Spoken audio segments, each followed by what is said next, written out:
Greetings. So, in the conversation we had on my practice talks this week on how to improve your posture, the question came up, so like what happens when you've practiced a posture for a long time, you've tried all the drills and different angles to improve it, and it still doesn't get better? What shall you do? Yoga Vasistha is saying that basically self-effort is everything, right? And that self-effort of the present moment overcomes kind of the momentum of past actions. And so the strongest force you have is your own effort. But like we said, that may not improve your posture, even your best self-effort. And they make this line in the Vasistha, and it says the wise person should, of course, know what is capable of attainment by self-effort and what is not. Right? So they go about saying self-effort is everything, but the wise person should know what is capable of attainment. So there's limits. It's not just unlimited, that everyone can do everything and all they have to do is try hard enough. No, but then you have to think of, well, then what do I do in that pose? If it's not going to I'm not going to go deeper into a forward bend, well, then how am I going to improve it? Or what am I going to do?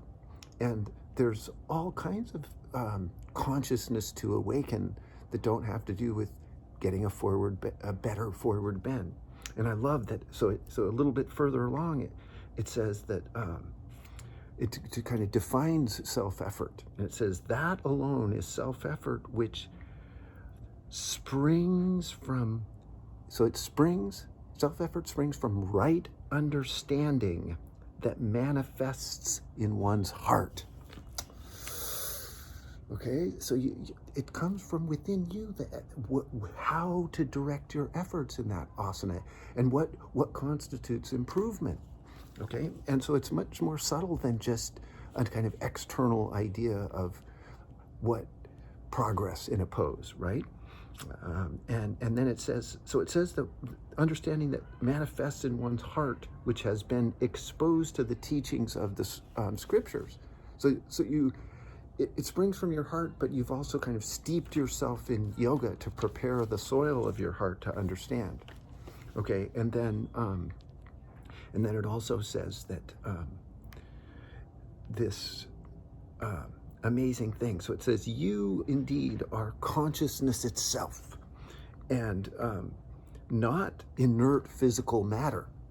Okay, so you're consciousness, and it reminds you that to remind you that you are not impelled to action by anything other than yourself.